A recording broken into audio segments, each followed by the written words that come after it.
ചീരവിത്ത് പാകുന്നത് എങ്ങനെയാണെന്ന് നമുക്ക് നോക്കിയാലോ. ആദ്യം മണ്ണെല്ലാം കിളച്ച് വൃത്തിയാക്കി എടുക്കുക. അതിൻ്റെ അകത്തോട്ട് കോഴി കാഷ്ടമോ ചാണകപ്പൊടിയോ ഏതാണോ നിങ്ങളുടെ കയ്യിലുള്ളത് അതിലേതെങ്കിലും ഒന്ന് നമുക്ക് എടുക്കാം.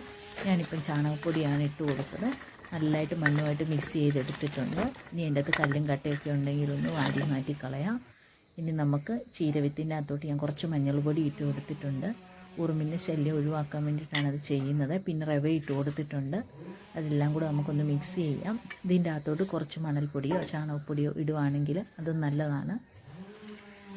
എന്താണെന്ന് വെച്ചാൽ വിതറുന്ന സമയത്ത് നമുക്ക് ഒരു സ്ഥലത്ത് കിടക്കാതെ കുന കൂടി കിടക്കാതെ നല്ലതായിട്ട് നമുക്ക് വിതറാനായിട്ട് പറ്റും. അതിനാണ്. ഇനി നമുക്കത് വിതറി കൊടുക്കാം. അപ്പം അല്ലെങ്കിൽ നമ്മൾ റവ ഇട്ട് കൊടുത്തില്ലെങ്കിൽ എന്നാന്ന് പറ്റുന്നതെന്ന് വെച്ചാൽ ഉറുമ്പ് വരും. ഉറുമ്പ് വന്ന് നമ്മൾ ചീരവിത്തെല്ലാം എടുത്തുകൊണ്ട് പോകും.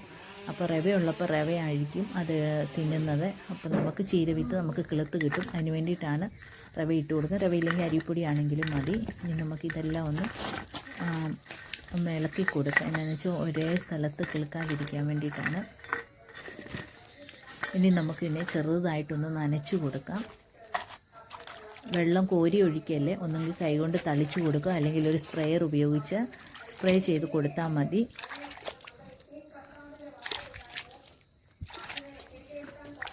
എന്നും രാവിലെയും വൈകിട്ടും ഇങ്ങനെ സ്പ്രേ ഉപയോഗിച്ചൊന്ന് സ്പ്രേ ചെയ്യുകയോ കൈകൊണ്ട് തളിക്കുകയോ ചെയ്യണം.